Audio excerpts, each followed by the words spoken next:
Hello. All year on Crimewatch we show you the clues and invite you to play detective. Tonight on Crimewatch Solve we show you how those calls have worked, how viewers have helped bring some of Britain's worst criminals to justice.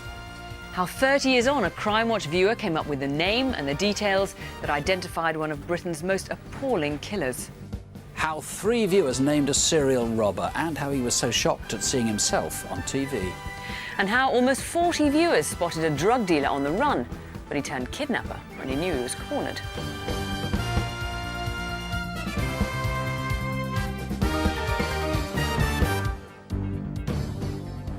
This is the only place in the country where the police take more calls than we do in the Crimewatch studio.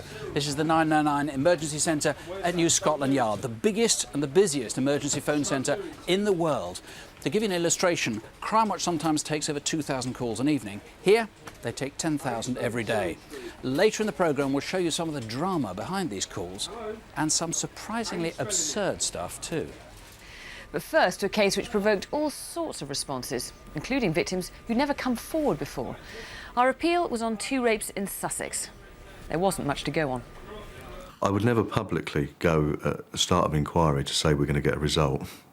But I have to be honest, deep down I knew we would on this one. When you think of Brighton and Hove, you probably think of lovely seaside resorts, friendly places with a holiday atmosphere. That was the impression of one young woman who was thinking of moving there. She decided to stay with her best friend in Hove to celebrate New Year's Eve before she finally made up her mind. But she saw a very different side to the town. Just finish the night off with a walk. I thought the new town road was up there, but I've been up there and no one seems to know a thing. Yeah, it's just up here on the right. I'll show you the way.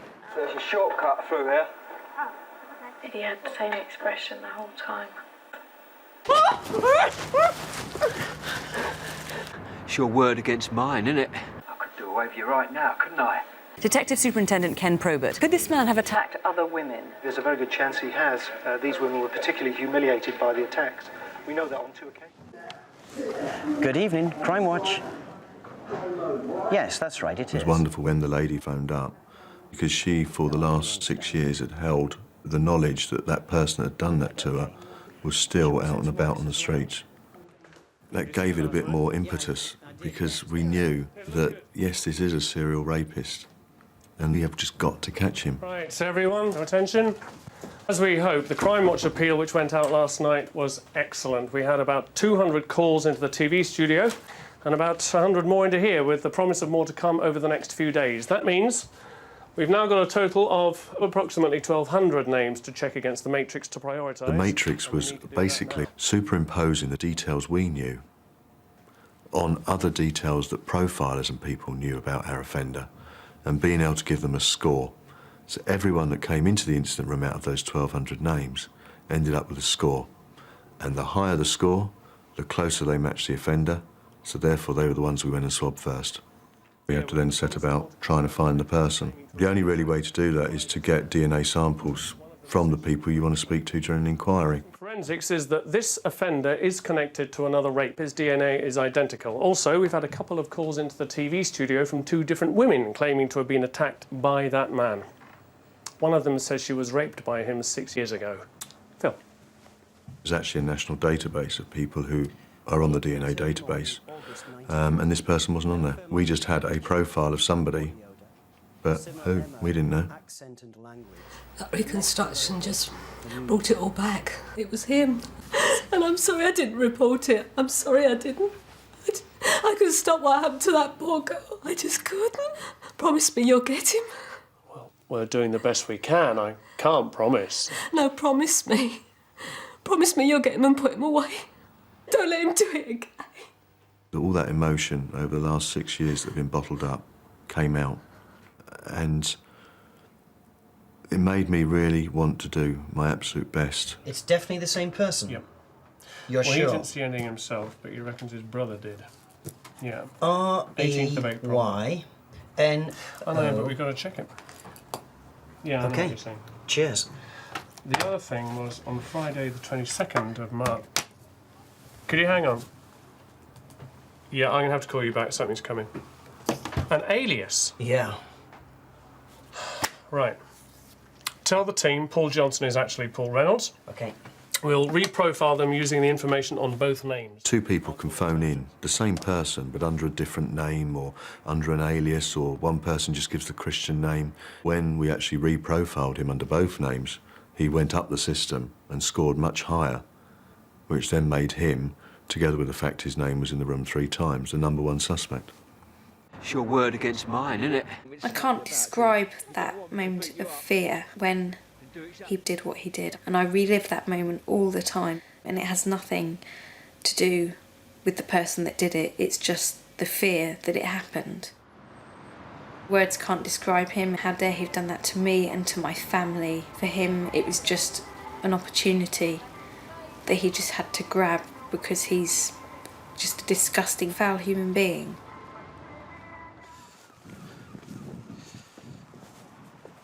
We couldn't find Reynolds anywhere. It was almost like he didn't exist. We needed to eliminate him, and the only way we thought of doing it was by going to his parents. We all know that we get our DNA from our parents, and therefore it seemed the logical thing to do. We're here to ask if you would be willing to allow us to take a mouth swab of your DNA. Nobody has to give their DNA when they're approached by police officers for a mass screen. It is purely for an elimination purposes. We compared both mother's and father's DNA against our offender's DNA. And what that showed us was that there were very, very strong similarities between combined DNA and our offender. So therefore, he was now really Mr. #1. Police have taken the unusual step of naming a man they want to speak to about 2 rapes in the area. The 2 were linked by DNA evidence. Paul Reynolds is likely to be in the Brighton area. He's been seen camping on the seafront in recent weeks. He's thought to be living in a green tent. Anyone who thinks they've seen him should contact Sussex Police. Look, come here. It's funny, I mean, the lady that phoned in is a dog walker. And aren't they always dog walkers? Lady who goes out every day, just not aware of the significance that she's seeing until we ask her to look out for it, and she thinks that's the one, and phoned in. The green tent near the bushes by the cliff's edge. Over. Roger, Rodine Road and Madeira Drive, over. Oh, buddy, believe it, I drive past that spot every day. I'm going to go around the front. Okay. Get forensics down there as soon as possible. Yeah, okay. You tell Steve we're on our way, have you? Everybody's briefed. Yep.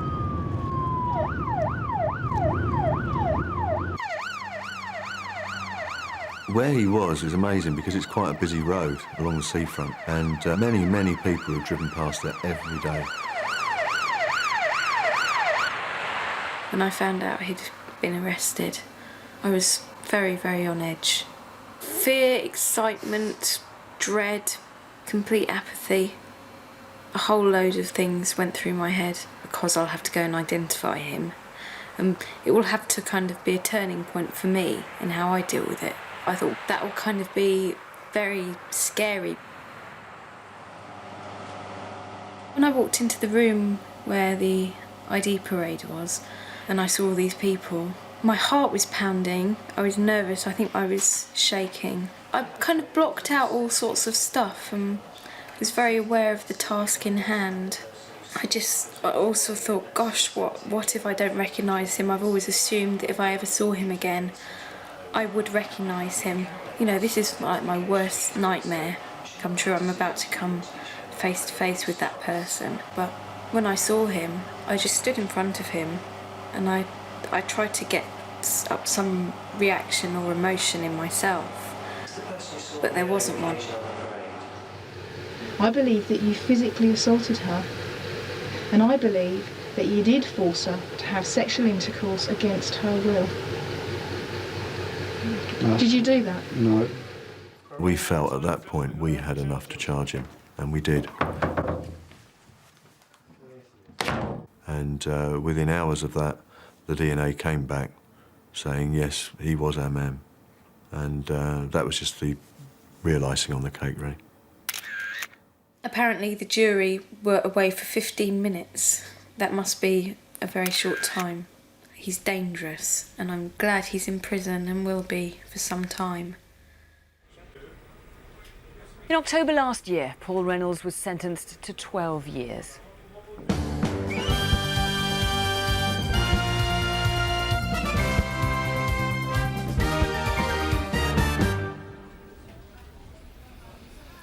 Now to some CCTV. Occasionally the pictures are crystal clear, but sometimes, let's face it, they're pretty fuzzy. In fact, often you wonder how people could possibly recognise anyone. But they do. A theft at a Surrey jeweller's, and we only took one call, but it named a fraudster, Glenn Grattan, who was traced to Wandsworth Prison. He was on remand awaiting sentencing for other offences and was charged with this one too. One of the rules of Crimewatch is that we never claim that viewers have helped us solve a crime unless detectives say so too. And the best testimony comes from senior investigating officers themselves. Here's the head of Sussex CID, Jeremy Payne. As a working detective, it's pretty unusual to find myself presenting an appeal on one of my own cases. The murder of Sarah Payne was one of the most tragic crimes in recent years, and without your help, Roy Whiting might never have been convicted. In November 2000, we showed this reconstruction about the abduction and murder of 8-year-old Sarah Payne. We had a terrific response from callers, but unfortunately, no new hard evidence emerged. Several of you named Roy Whiting, already our prime suspect. He was a local man who'd already served time for abducting a little girl. At what stage did you take hold of that little girl, put her into your van? No comment. Did you have to force her into the van? No comment. Help me out, I don't know, I wasn't there. Did she get into the van voluntarily? No comment. With Whiting saying nothing and little evidence against him, we had to let him go. In January 2001, we decided on a new appeal to Crimewatch viewers. I thought it was a long shot. Now, I had a great response from Crimewatch on the last occasion, but if we can crack this, then it could prove absolutely crucial. Now, we've recovered this curtain, which holds vital clues. Although we couldn't say so at the time, the curtain had been recovered from Roy Whiting's van, and a fibre from it was found in the Velcro strap of one of Sarah's shoes. A viewer recognised the curtain and remembered she had left it in her ex-boyfriend's white van before the vehicle was sold on to Whiting. It proved that Sarah had almost certainly been in Whiting's van. This, together with other fibres and one of Sarah's hairs on Roy Whiting's sweatshirt, made the forensic case compelling. You are charged that between Saturday the 1st of July 2000 and Monday the 3rd of July 2000 at Kingston Gorse, West Sussex, or elsewhere, you murdered Sarah Evelyn Isabel Payne, and that's contrary to common law.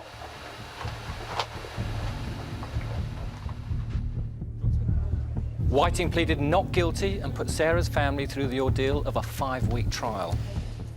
This doesn't make us happy, but justice has been done. Sarah can rest in peace now.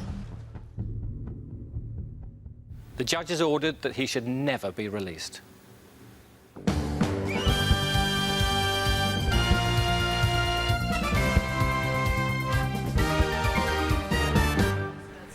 Now, 4 faces that appeared on Crimewatch, and then, thanks to you, in court.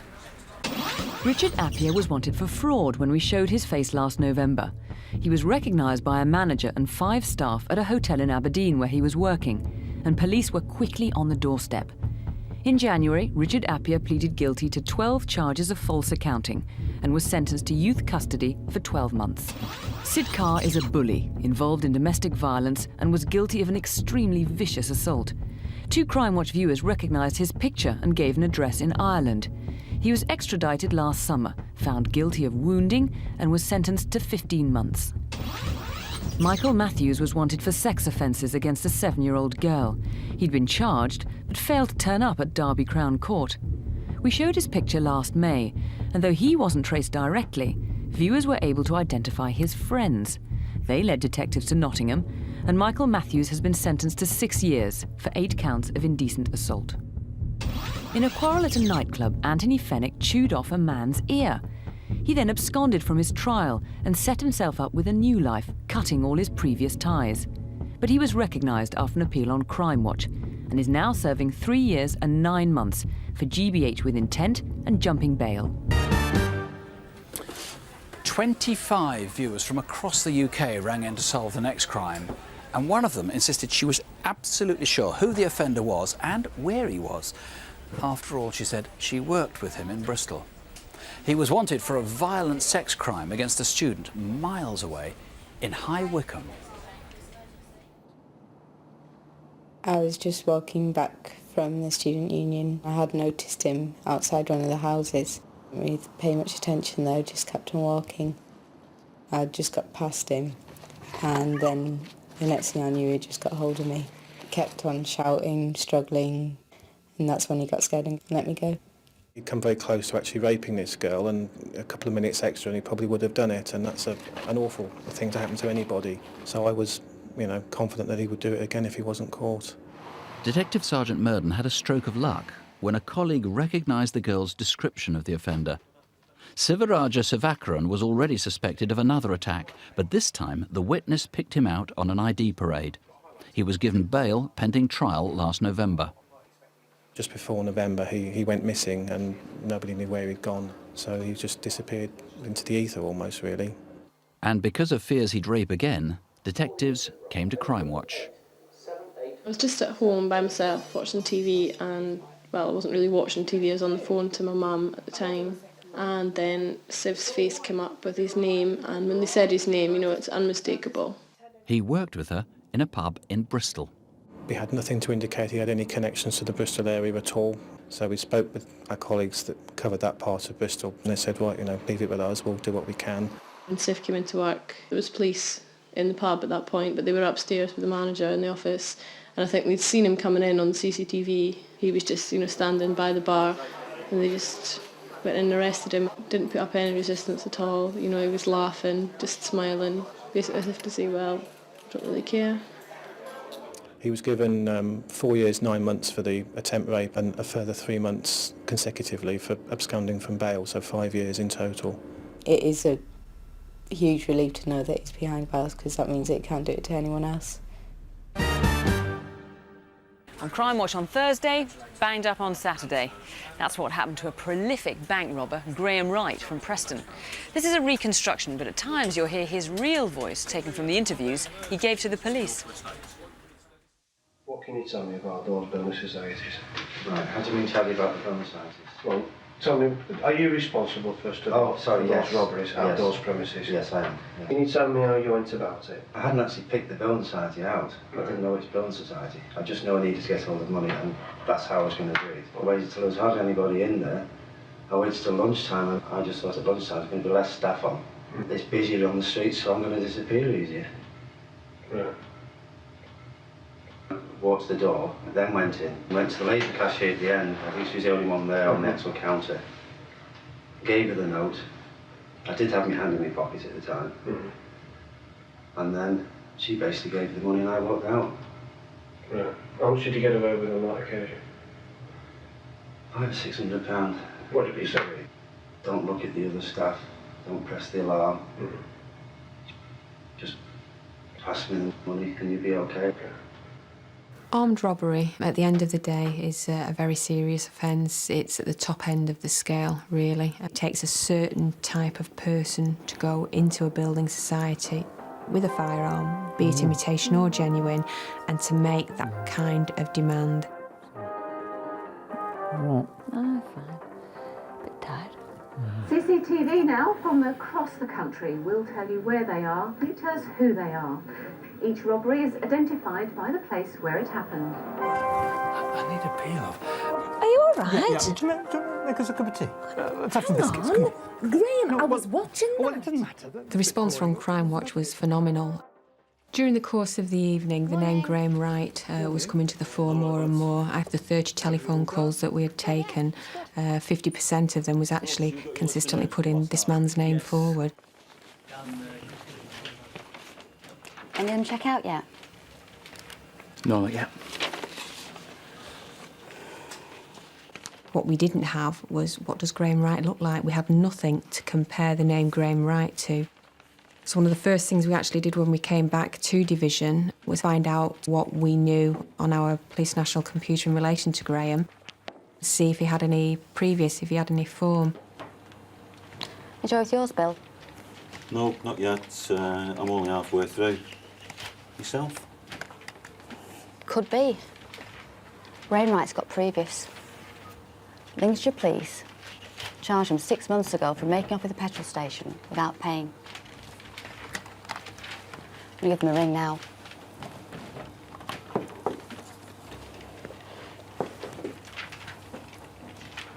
Good afternoon. It's DS Besant from Preston CID. I'm making inquiries about... Fortunately for us, Lincoln had his photograph on file, and we asked if they'd email it over to us, which they did. What more information have you got on him, It was please? myself and Bill and my other colleagues, and we were just sat around my PC just waiting for the email to appear. Bill, look at this. I think I'll probably always remember This that. picture's coming up. The picture started opening up from the bottom of the screen. Rising to the top, you got to see his chin, then his nose, and it was the glasses, the hair, everything. Taking its time, though. Well, they do, don't they? Jim, just pass me the photo on there, please. Thank you. What do you think? Promising. That is him. Yes. That is our... It was fantastic. Right down to his glasses, to his facial expression, to his hairstyle. There was no doubt at all in anybody's mind that this was the man. He did have a confirmed address in Southport, which is part of Merseyside, and just borders with Lancashire, so it was only maybe 25 miles down the road. Who are you looking for, love? Looking for Graham Wright. No, that's his girlfriend's house. He's got a place down Scaresbrook Road. Scaresbrook Road. Do you want to know what car he drives? Yeah, he's got a little red Nissan Micra. Nissan Micra, right, that's great. Thanks very much. All right, no Cheers, trouble. love. He's changed his car. DC Gabbett to control. DC Gabbett, go ahead. Yeah, can you get a patrol to attend Scaresbrook Road? I'm looking for a red Nissan Micra parked in that vicinity. Can you get the patrol to get back ASAP, please? Okay. Received, Scaresbrook Road. I think we perhaps waited maybe a couple of hours, the initial address that morning. There was a lot of sort of like knuckle biting going on and sweaty palms and everything. No. No, sir, not seen him yet. Control to DC Gabbett. I don't know when. DC Gabbett to control, go ahead. There's no red Nissan Micra parked in Scaresbrook Road. Right, thanks for looking. Over. The bottom went from everything, really. It was a case of the DI wants us back in the division now. He's told us to call it a day. We hadn't got any result with finding this vehicle. Everyone was very downhearted. They could see everything that they put a lot of time and effort into just gradually slipping away. I remember saying to Bill, let's give it one more try. Let's have a drive down Scaresbrook Road. Let's see for ourselves if we could actually see his car. It was a last-ditch attempt. It was probably some kind of an indication as to how desperate we both were, really, to try and want to get to the bottom of this and get hold of Wright. That is a Micra. Excellent. It is. Yeah. Keep going. Who's that there? That's him, isn't it? I couldn't believe what I was seeing, what was unfolding in front of me. Graham Wright came straight out. Wasn't suspecting of anything or anybody. Like I say, it was a drama that was just unfolding there and then. Graham Wright. Who's asking? The adrenaline started going then.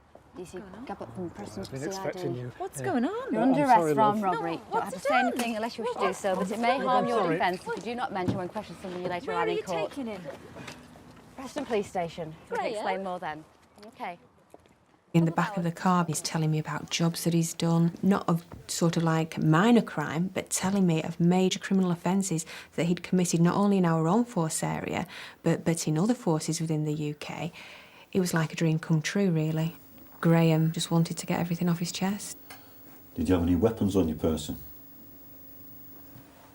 I got rid of that deliberately because on the first occasion, not in Preston, the first time I ever did it, the look of horror on the lady's face, and I just thought about it. I don't really want to harm anybody, I never did. I know it sounds stupid, but, well, I always said thank you, and on one occasion I think I said I'm sorry. I wouldn't suggest that Graham is your average criminal, and I'm not saying this is an excuse for him. It is a very, very serious offence. And when you look at the fact that he's received 9 years after admitting everything quite freely and getting everything off his chest, it is still a significant term of imprisonment.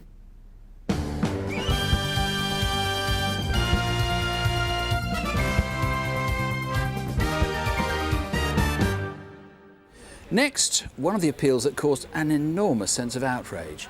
As a result, 2 youths are in prison, but we still need help to catch the others. One Saturday evening last September, Ken, a father of 2, was travelling home from work on the number 36, heading to Lewisham in southeast London.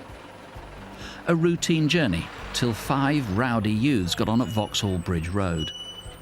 One of them grabbed the only empty seat, found biscuits on it and started throwing them at other passengers.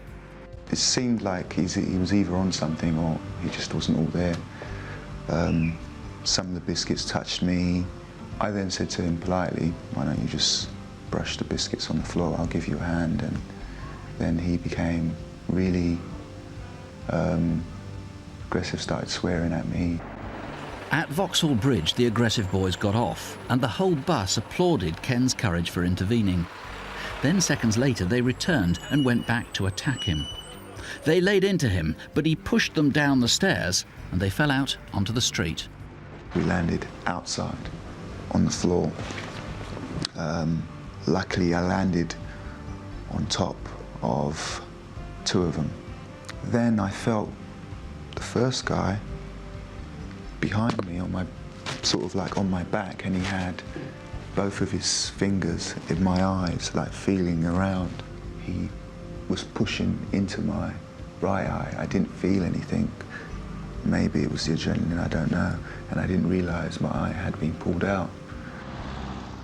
Ken spent 2 months in hospital, but surgeons couldn't save his right eye and only just saved him from total blindness.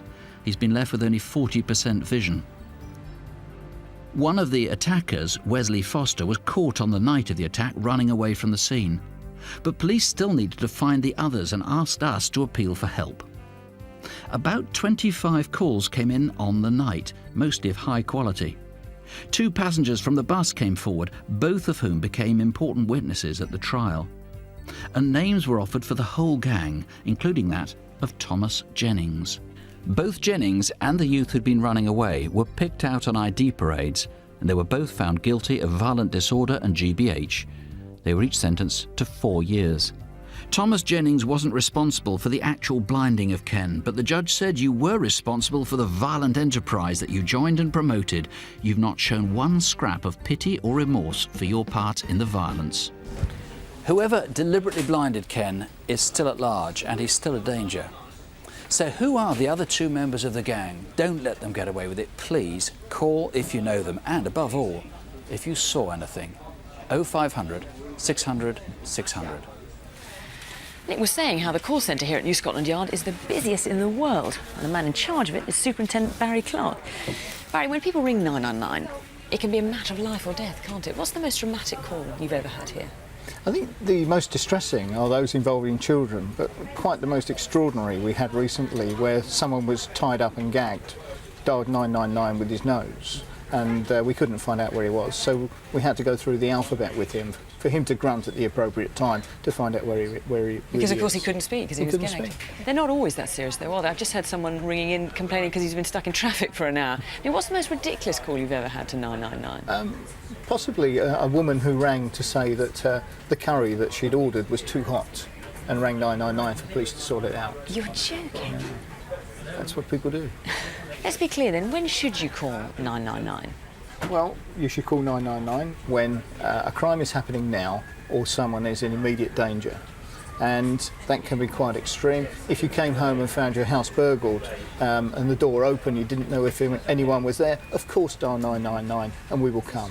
But if it's obvious that the burglary had happened several hours ago, in slower time, ring the local police station and leave the 999 lines open for those that really need emergency assistance. The thing is, people don't necessarily know the number of their local police station, do they? So how do they go about it? I'd like people to find out what their number of the local police station is and keep it written down by their telephone or program it into your mobile phone so you know what it is. And talking of mobile phones, they can be a problem for you as well, can't they? Yes, a huge problem. People can accidentally dial 999 on their mobile phone, even when it's key locked. And we deal with that by putting them through on a separate line on a computer switch, which will analyse to ensure that it's a proper call.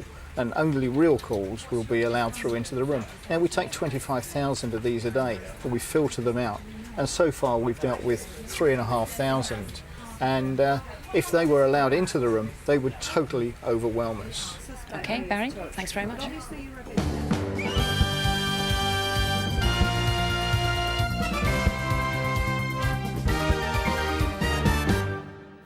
Sometimes a single call from a single viewer is like flicking a switch. It solves the riddle.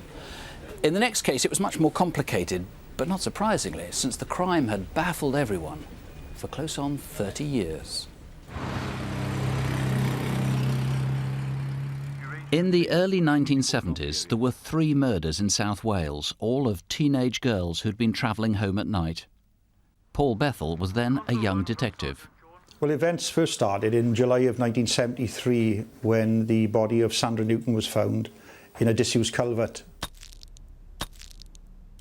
Sandra was 16. She'd been out for a drink with her boyfriend in Briton Ferry just outside Neath. She left him sometime after midnight to walk the 5 miles home. She was carried down off the embankment out of the motor vehicle, and she was laid quite reverently, I think it has to be said, on the stones here in the culvert. She had an injury, a bruise to the right side of her chin, and she'd in fact been strangled with her own skirt. Within 8 weeks of the discovery of Sandra, the bodies of Geraldine and Pauline were found at Llandarcy. Pauline Floyd and Geraldine Hughes had been out for a night in Swansea, and like many young people at the time, they hitched a ride back home. But they never arrived. Their bodies were found in a copse near the village of Llandarcy. It's always been one of the enigmas about this whole case as to what exactly happened in the copse. We know that the girls must have been together. We know that at some stage when they were attacked they were together, because Geraldine's blood was found on Pauline's coat. And then Geraldine had somehow come round and tried to run off. This man, thinking he had left both girls for dead, heard Geraldine trying to make her escape and come back into the copse, chased her and sadly caught her. Both young girls had received substantial blows to the top of the head. At some stage then both girls were raped and they were strangled. There was a massive investigation, but at the time there was nothing to prove a link between the Llandarcy killings and the murder of Sandra Newton 8 weeks before. And though there were eventually almost 35,000 people in the inquiry system, there was nothing to identify the killer. So late in 1974, the investigation was scaled down. But unsolved murders are never abandoned, and in 1990, with the advent of DNA techniques, Paul Bethell decided to take another look. The clothing of all 3 girls had always been kept at the laboratory. We knew that we had crime scene stains, and so the potential was there. It was just a matter of seeing if the new technology could help us in any way. We tried some crime stains from the girls, but unfortunately the technology then wasn't sensitive enough. But we had the presence of mind to keep material back, knowing that there was future advances coming. For a further 8 years, nothing happened. But by 1998, DNA techniques had advanced enough to have another go. We started to produce a profile. And over a period of the next 18 months or so, we managed to get a full profile of the crime stain and the male offender. But now they had a DNA profile, who, if any, of all the people in the inquiry did it match? The police had to prioritise, so 2 detectives were asked to select the top 500 prospects. You have to believe that the individual is in the case papers, and then you have to climb into your time machine, as it were, and go back to 1973 and look for that individual. It's quite a daunting task in that there was up to 35,000 people who were spoken to at some point in relation to the murders. Myself and DC Bale were in this room more or less for 8 months. Due to the amount of paperwork here, one lapse of concentration, and we could have lost the killer. Over 30 years, obviously, people moved away, moved to other parts of the UK. How did we find these people all over the country? Well, certainly I felt that Crimewatch was the answer. In January last year, we featured the case with spectacular results. You've had an avalanche of calls, an avalanche of names. Yes, absolutely overwhelmed by the calls, Nick. We've had a combination of people from the original case papers 27 years ago, fresh names that we're interested in now and we need to look at, witnesses from the night in question. So we've got a great deal of work to do. I recall taking calls myself in the studio, and we were actually asked by the studio staff to stop answering the phones because they needed to close the studio and clean up. Crimewatch had appealed on the 2 killings at Llandarcy, but around the same time there was a scientific breakthrough on the murder of Sandra Newton. We were supplied with her boyfriend's sample for elimination purposes, and when we compared his profile and her profile, we realised that there was a third person there. And looking at the profile, I realised there were similarities between that and the Llandarcy case. So I knew the profile almost off by heart at that point. When I compared them, it was an exact match. In essence, we knew then, for the first time in 28 years, that the murders of Sandra, Geraldine and Pauline were committed by the same man. One name that came in through Crimewatch was Joseph William Cappan. He was already on the police priority list of 500, but they now took a closer look at him. 30 years back, he'd been suspected by a detective now retired, Elwyn Whedon. When I found out that a white 1100 motor car was involved in the murders at Llandarcy, I knew that Joe Cappan was the owner of a white 1100 motor car. He fitted the description of the person that we were looking for, and as a result, I decided to submit his name into the inquiry. Listen, lads, I've got someone you can have a look at here. This chap may be worth having a look at if you want to take a few notes. Aye, let me get a card. Yeah. Kappa, the name is. Joseph Kappa. Joseph Kappa. Port Talbot. Now, he's got a Morris 1100, and it's white. Oh. And the registration is 6803DF. 6803. Yeah, he's got bushy hair, fits the bill. I think he might be worth having a look at. I'll put him in the system and we'll give him a visit. All right. Thanks, Cheers, mate. lads. All the best. Take care.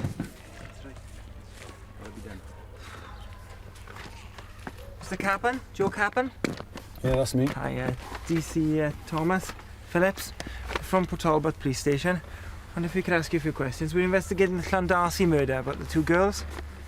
As you know, we're trying to trace all the owners of light-coloured Austin 1100. And we just wanted to eliminate you from an inquiry, really.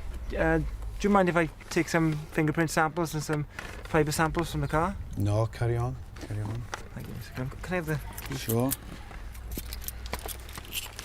Mr. Cappan, would you like to tell me where you were on the night of the 15th of September? Well, I was at the bird show with my canaries in Morriston in the afternoon. Oh, okay. Then I decided to go to the Neath Fair. I suppose I left there about 9:30, and then I got home, watched a bit of TV. I seen to my birds, and I went to bed. Right.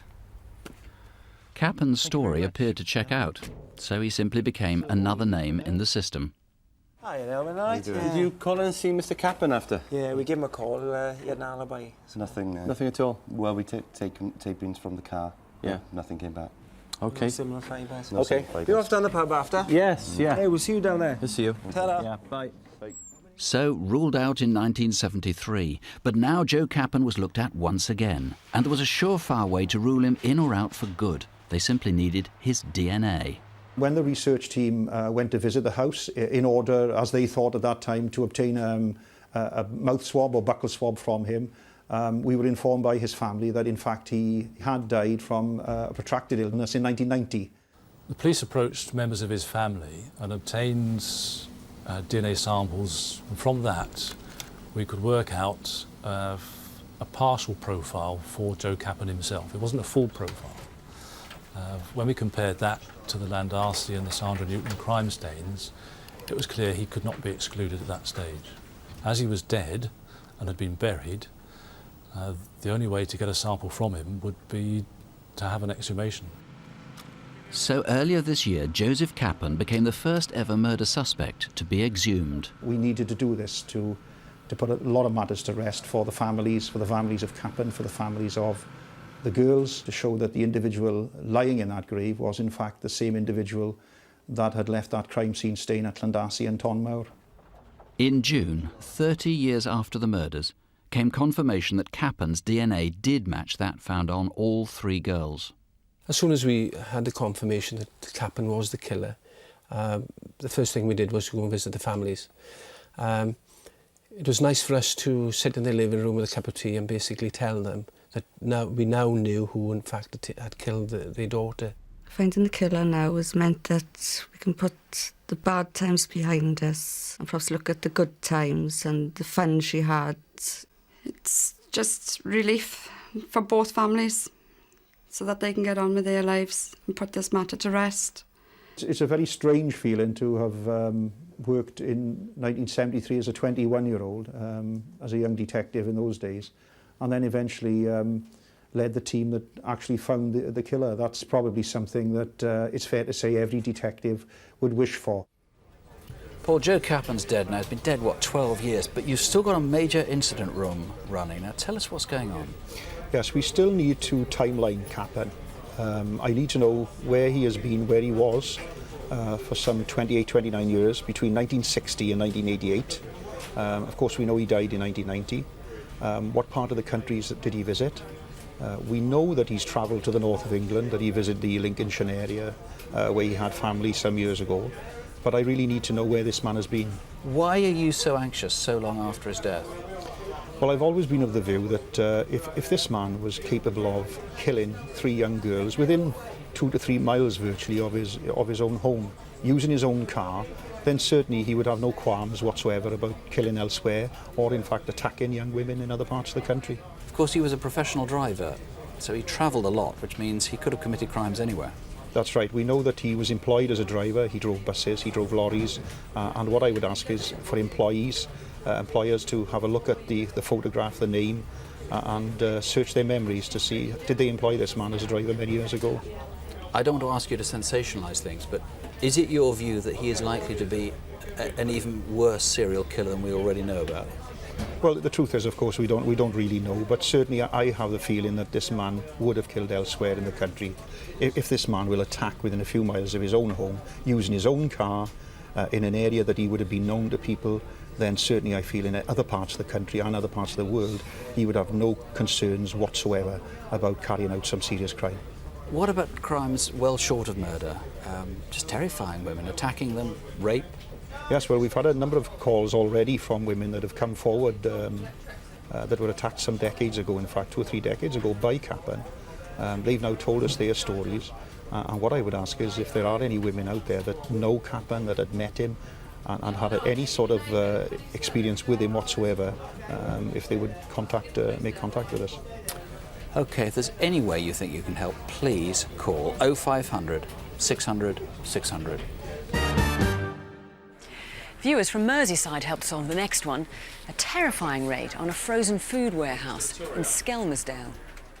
2 men came through this door and entered this office, pulling on balaclavas as they did so, and then burst into this office. One remained in the corner there. The second one had Mr. Hannah up, pinned against the wall there, with a large knife underneath his chin. He's safe! Even now, it's like a nightmare. Yeah, I feel like I'm talking about somebody else. Get out of here! The police are on the way! The robbers panicked and ran off empty-handed. Ray Hannah was telling the police what had happened when he collapsed and died. The widow of a factory owner murdered in West Lancashire by armed robbers has made an appeal for help to catch her husband's killers. Even though they came to our factory intending to rob us, I don't honestly believe that they had this terrible outcome in mind. We had outstanding fingerprints in the vehicle that we recovered, and we hadn't got a name to put to the fingerprints. For many, many weeks, we worked very, very hard, but got nowhere to actually try and identify these offenders. So we needed some help from the public, so Crimewatch was the obvious place to go to. And immediately there was a great response. Mike, a lot of calls, 3 people seen running away. You've got their names, you know who they are. We've got a lot of names put forward tonight, Nick, particularly from the South Lancashire and Merseyside areas, which is very encouraging. We've probably in total about 30 calls, 2 in particular named a Michael Ginley. And when police checked his fingerprints, they matched those in the car, and trainers found in his house matched shoe marks at the warehouse. Despite the scientific evidence, Michael Ginley insisted on a full trial and covered up for the two men who were with him on the raid. He was found guilty of manslaughter and sentenced to 12 years. Last November, we asked for help to trace Melville Wilms. He'd worked as a carer for a severely disabled man, but had secretly drained his savings. A viewer called to say he was working at a hotel in Bath. Wilms pleaded guilty and was given 20 months. The doorman of a London club watched Crimewatch in March last year and saw one of his club regulars was wanted in connection with a rape. So when Robin Woods next turned up, the doorman contacted the police. Detectives arrested Robin Woods outside. He was tried at the Old Bailey last October, was found guilty of 2 rapes and is now serving 8 years. Jason Scott committed 4 armed robberies. We appealed in February last year. 4 days afterwards, someone walked into a police station and told them they'd seen Jason Scott driving around their neighbourhood. A local squad car found him later the same day, and he's been sent to prison for 9 years. Colin Anderson had a habit of befriending women, then tricking them out of their savings. He was wanted by police in Sussex, but a viewer rang in with an address in Liverpool. The caller even mentioned Anderson was driving a black Scorpio, which was information we'd withheld, so the tip-off was prioritised. Local police arrested him as he was packing his bags to make a getaway. He's been sentenced to 2.5 years. Stephen Jackson is a big man, often violent and dysfunctional. He was part of a drugs ring in Bishop Auckland, but when police in County Durham went to arrest him, they found he'd disappeared. Eventually, they came to Crimewatch. 4 faces for you to track down now, see if you know any of them. Here's Stephen Jackson. Call 0500 600 600. Immediately, we had a cluster of calls, not from Bishop Auckland, but from over 150 miles away, from around the Potteries, and especially Stoke-on-Trent. The programme was still on air when we made contact with the police in Staffordshire, and within, realistically, about 10 minutes, I believe it was, they'd managed to put together a team of officers. What number is it again? 33. Yeah. Stephen, you've been on Crimewatch. I'd get out if I were you. What? I've just seen your photo. There it is.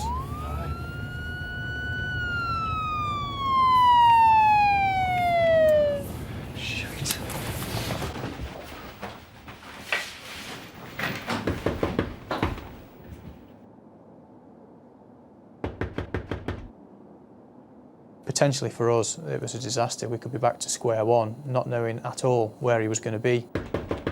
Having already used the Crimewatch programme, we'd be a little bit at a loss as to where we could go from there, really.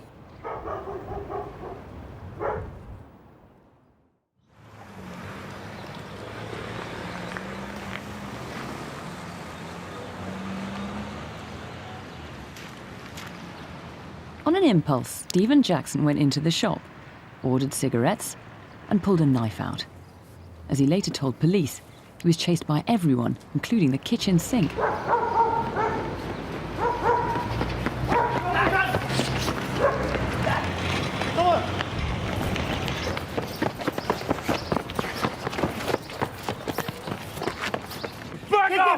Back off, or either I'll use it! Just give us the money. You want your money? Yeah, just give us the money. You want your money, eh? You want the money?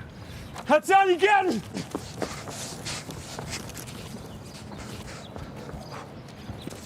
Let him go.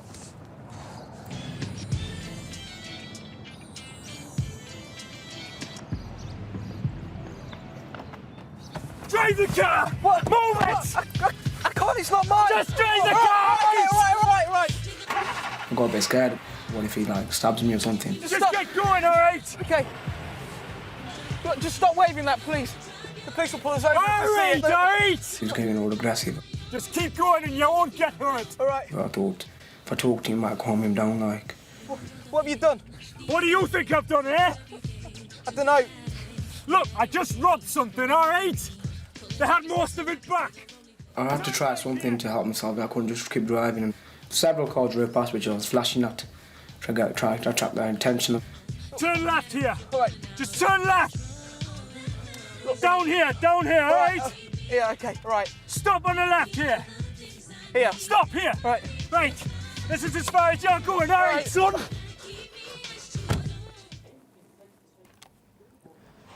Stoke-on-Trent police had no reason to know the robber had been Jackson. It wasn't until detectives travelled down from County Durham that the connection was made. And even then, it was mostly because the two key officers happened to know each other. If you get anything else, give us a call on my mobile, yeah? All right. Yep, cheers. Bloody hell, mate, good to see you. How you doing? All right, yeah, take a seat. Brilliant. How you doing then? Not so bad. And yourself? Don't ask. So what are you doing in the area? Still after that bloke on Crimewatch, Jackson. Oh, yeah, I remember seeing that. Sorry, lads, couldn't get him for you. So you think he's still in this area? Possibly. We're doing a local appeal using his photograph just to see if it generates anything. What's he look like? Well, it's an old photo, but basically he's a tall, overweight Geordie. He's a big lad. How big exactly? What, 6 foot? Easy. 6'2", 6'3". Why? That sounds like the description from the job yesterday. You're joking? Yeah. Can I have a look? Yeah. Does that sound like him? That's the one. It was too much of a coincidence that it couldn't be him, really, in the Stoke-on-Trent area. And that was how we came to put 2 and 2 together between us, really. We went on the intelligence system then, checked out, and sure enough, there was an address in Cobridge for him. We're in position at the back of the house. OK, we're nearly there. Stand by.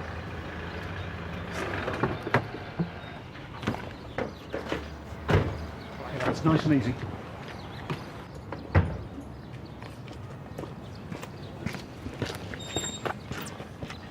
You follow me.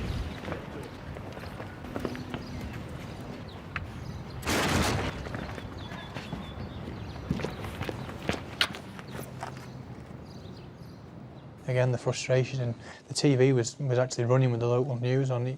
He obviously was somewhere, and he was somewhere nearby. He knew the net was tightening around him. He knew he had less and less places to go. He can't go back up to Durham. He can't stay in Stoke-on-Trent. I think his options are running out. And the pressure must have got too much. He suddenly realised that he just couldn't go on like this. I think enough was enough. Right, we'll go in there, you'll be arrested. When you're booked into custody, I'll get the chance to speak with the officers. Once I've spoken with the officers, I'll speak with you. You're going to do all the talking, yeah? Yeah, I'll speak with you, and then we'll get you in and get you interviewed, and we'll see where it goes from there. All right? It turned out there was a bit more of a motive as to why he wanted to hand himself in down here. Jackson had become unpopular in the Bishop Auckland area and feared for his safety from other criminals that he'd upset. He was very, very keen to be dealt with down here in Stoke-on-Trent. That meant, automatically, he would go to a prison in this area. I think if we'd never had the conversation, Jackson would still be out and about on the loose today. These are just a few of the cases Crimewatch viewers have helped to solve over the last year. We'll be back next month on the 26th of September with new appeals. You can contact us via our website at www.bbc.co.uk/crime, where you can also see more details from tonight's programme. And thanks for all your help. There's a lot more good than bad out there. So don't have nightmares, do sleep well. Good night. Good night.